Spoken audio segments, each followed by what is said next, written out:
ഏവർക്കും എൻ്റെ വിനയ നമസ്കാരം. പ്ലസ് ടുവിലും കോളേജിലും മറ്റും പഠിക്കുന്ന ആൺകുട്ടികളും പെൺകുട്ടികളും പ്രത്യേകിച്ച് പ്രണയിക്കുന്നവർ ഉറപ്പായി കേൾക്കേണ്ട ഒരു അനുഭവമായിട്ടാണ് ഞാൻ മുമ്പിൽ വരുന്നത്.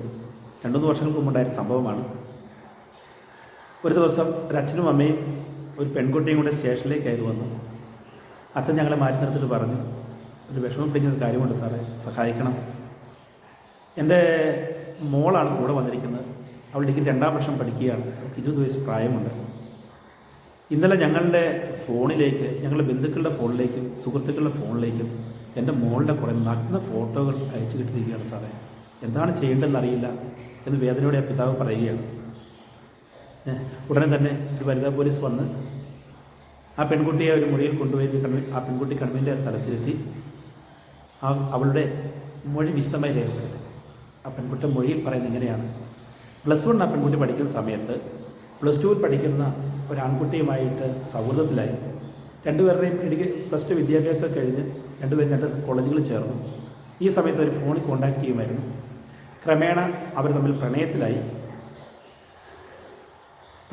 സമയത്ത് ഒരു വാട്സാപ്പ് വീഡിയോ കോളൊക്കെ ചെയ്യുമായിരുന്നു. ഒരു ദിവസം ആ ചെറുപ്പക്കാരൻ ആ പെൺകുട്ടിയോട് പറഞ്ഞു, നിൻ്റെ കുറേ നഗ്ന ഫോട്ടോകൾ എനിക്ക് അയച്ചു തരണം, ഞാൻ വേറെ ആരെയും കാണിച്ചു കൊടുക്കില്ല എന്ന് ആ പെൺകുട്ടിയോട് പലതവണ ആവശ്യപ്പെട്ടു. നിർബന്ധം സഹിക്കാൻ വന്നപ്പോൾ ആ പയ്യനെ വിശ്വസിച്ച് ഇവളുടെ നഗ്ന ഫോട്ടോകൾ അയച്ചു കൊടുത്തു. കുറച്ച് നാൾ കഴിഞ്ഞപ്പോൾ ഈ ചെറുപ്പക്കാരൻ ലഹരി മരുന്നുകൾ ഉപയോഗിക്കണമെന്നറിഞ്ഞ് ഈ പെൺകുട്ടി ആ പ്രണയത്തിൽ പിന്മാറി. അവർ തമ്മിലുള്ള പ്രണയം തകർന്നു. അപ്പോൾ ആ യുവാവിന് ആ പെൺകുട്ടി വിരോധമായി. അവൻ നേരത്തെ അവളെ അയച്ചു കൊടുത്ത ആ നഗ്ന ഫോട്ടോകൾ മുഴുവൻ അവളുടെ സ്വന്തക്കാർക്കും ബന്ധുക്കാർക്കും ഒപ്പം തന്നെ കുറേ സുഹൃത്തുക്കൾക്കും സോഷ്യൽ മീഡിയ വഴി അയച്ചു കൊടുത്തു. ഈ പെൺകുട്ടി പറഞ്ഞ ഈ മൊഴിയുടെ അടിസ്ഥാനത്തിൽ information technology act 66E, 67, 67A വകുപ്പുകൾ പ്രകാരം പോലീസ് കേസ് രജിസ്റ്റർ ചെയ്തു. അന്വേഷണം നടത്തി ആ ചെറുപ്പക്കാരനെ, ആ പ്രതിയെ അറസ്റ്റ് ചെയ്തു. കോടതി ഹാജരാക്കി റിമാൻഡായി. 35 ദിവസങ്ങൾക്ക് ശേഷമാണ് ആ ചെറുപ്പക്കാരന് പിന്നീട് ജാമ്യം കോടതിയിൽ ലഭിക്കുന്നത്. പ്രിയപ്പെട്ടവർ, ഞാൻ ഈ അനുഭവം നിങ്ങളുമായി പങ്കുവയ്ക്കുവാൻ കാരണം, ഒരു പെൺകുട്ടിക്ക് ആൺകുട്ടിയോടോ ആൺകുട്ടിക്ക് പെൺകുട്ടിയോടോ അവരുടെ ചെറിയ പ്രായത്തിലൊക്കെ പ്രണയമുണ്ടാകുക എന്നുള്ളത് സ്വാഭാവികമാണ്. ഏതെങ്കിലും ഒരു പെൺകുട്ടിയുടെ പ്രണയകാലത്തോ അല്ലാതെയോ അവരുടെ നഗ്ന ഫോട്ടോയോ വീഡിയോകളൊക്കെ അവരെ വിശ്വസിച്ച് വാങ്ങിയ ശേഷം അവിടെ അനുവാദം കൂടാതെ സോഷ്യൽ മീഡിയയിൽ പ്രചരിപ്പിച്ചു കഴിഞ്ഞാൽ ഇൻഫർമേഷൻ ടെക്നോളജി ആക്ടിൻ്റെ 66E, 67, 67A വകുപ്പ് പ്രകാരം 5 വർഷം വരെ തടവ് ശിക്ഷ ലഭിക്കുന്ന ഒരു കുറ്റമാണെന്നും കൂടാതെ 10 ലക്ഷം രൂപ വരെ പിഴ ചുമത്തപ്പെടുമെന്നും ഒപ്പം തന്നെ ഇത് ജാമ്യം കിട്ടാത്ത വകുപ്പാണെന്നും പ്രിയപ്പെട്ട കുട്ടികൾ തിരിച്ചറിയുന്നില്ല. ഇത്തരത്തിലുള്ള സോഷ്യൽ മീഡിയ പ്രചരിപ്പിക്കുമ്പോൾ അവരുടെ ഭാവി തന്നെയാണ് നശിക്കുന്നത് എന്ന് തിരിച്ചറിയണം. ഇതുകൂടാതെ ഇന്ന് വിദേശത്ത് പഠിക്കാൻ പോകാൻ ആഗ്രഹിക്കുന്നവർ, വിദേശ ജോലി സ്വപ്നം കാണുന്നവർ, തൻ്റെ രാജ്യത്ത് തന്നെ ഗവൺമെൻറ് സർവീസിൽ ജോലി സ്വപ്നം കാണുന്നവർ, പ്രൈവറ്റ് സ്ഥാപനങ്ങളിൽ സ്വപ്നം കാണുന്നവർക്കൊക്കെ ഒരു ജോലി ലഭിക്കണമെന്നുണ്ടെങ്കിൽ പോലീസ് ക്ലിയറൻസ് സർട്ടിഫിക്കറ്റ് ആവശ്യമാണ്. ഏതെങ്കിലും കുറ്റകൃത്യം ചെന്ന് ചാടിക്കഴിഞ്ഞാൽ അവർക്കൊരു പ്രൈവറ്റ് സ്ഥാപനത്തിൽ പോലും ജോലി കിട്ടാത്തൊരു സാഹചര്യം ഉണ്ടാകുമെന്ന് നമ്മുടെ യുവാക്കൾ തിരിച്ചറിയേണ്ടത് അത്യാവശ്യമാണ്. ഒപ്പം തന്നെ പെൺകുട്ടികളും അറിയേണ്ട ഒരു കാര്യം,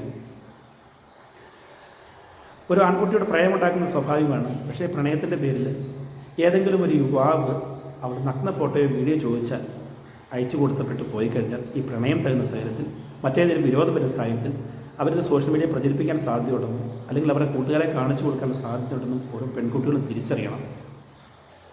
ഇത്തരത്തിലൊരു ദുരനുഭവം പെൺകുട്ടികൾക്കുണ്ടായാൽ പോലീസിൽ പരാതിപ്പെടുമ്പോൾ തീർച്ചയായിട്ടും അവർക്ക് നിയമപരമായ എല്ലാ പരിരക്ഷയും പോലീസ് നൽകുമെന്നുള്ളത് സത്യമാണ്. പക്ഷേ ഇത്തരം അനുഭവം ഉണ്ടാകുമ്പോൾ ആ പെൺകുട്ടികൾ അനുഭവിക്കേണ്ട മാനസിക വ്യത എത്രമാത്രം വലുതാണെന്ന് ഓരോ കുട്ടികളും അറിഞ്ഞിരിക്കുന്നത് നല്ലതാണ്. അതോടൊപ്പം തന്നെ ജന്മം നൽകിയ മാതാപിതാക്കൾ അനുഭവിക്കേണ്ട ദുഃഖവും എത്രമാത്രമാണെന്ന് ഓരോ പെൺകുട്ടിയും തിരിച്ചറിയുക. നിങ്ങൾക്ക് ഏതെങ്കിലും ഒരു യുവാവുമായിട്ടല്ല ആരെങ്കിലും ഇങ്ങനെ നിങ്ങളുടെ ആവശ്യപ്പെടുന്ന സാഹചര്യമുണ്ട്. നിങ്ങളുടെ എപ്പോഴും ഏറ്റവും നല്ല പെൺകുട്ടി ഏറ്റവും വലിയ അവരുടെ സുഹൃത്തെന്ന് പറയുന്നത് സ്വന്തം മാതാവായിരിക്കും. എന്തനുഭവം ഉണ്ടെങ്കിലും ആ അമ്മയോട് തുറന്നു പറയുവാൻ ആ പെൺകുട്ടി തയ്യാറാകും. ഇന്നത് പറ്റാത്തൊരു സാഹചര്യമാണ് നമുക്ക് വിശ്വസിക്കാൻ കഴിയുന്നത്. ഒരു അധ്യാപികയാകാം, അതല്ലെങ്കിൽ ഒരു നല്ല കൗൺസിലറോട് തുറന്നു പറഞ്ഞാൽ പ്രിയപ്പെട്ട ഇത്തരം ചതിക്കുഴിപ്പെടാതെ അവർക്ക് രക്ഷപ്പെടുവാനും കഴിയുമെന്ന വസ്തുത തിരിച്ചറിയുക. ഇൻഫർമേഷൻ ടെക്നോളജി ആയ ഇത്തരത്തിലുള്ള വകുപ്പുള്ളവരും ഓരോ മാതാപിതാക്കളും തിരിച്ചറിയുക. ഇത് കഴിയുന്നത്തോളം മക്കൾക്ക് പറഞ്ഞു കൊടുക്കുക.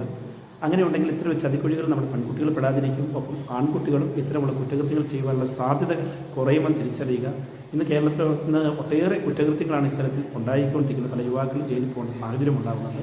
അപ്പോൾ ഈ കുറ്റകൃത്യങ്ങൾ കുറയുന്നതിന് വേണ്ടി ഇങ്ങനെ ഒരു ആക്ട് ഉണ്ട് എന്നുള്ളത് അറിയിക്കുന്നതിനാണ് ഞാനിപ്പോൾ ഒരു വീഡിയോ ചെയ്തിരിക്കുന്നത്. പരമാവധി ആളുകളിൽ, പ്രത്യേകിച്ച് കുട്ടികളുടെ ഇടയിൽ, യുവാക്കളുടെ യുവതികളുടെ ഇടയിൽ എത്തിക്കുവാൻ നിങ്ങൾ ശ്രദ്ധിക്കുമല്ലോ. ഏവർക്കും നന്ദി.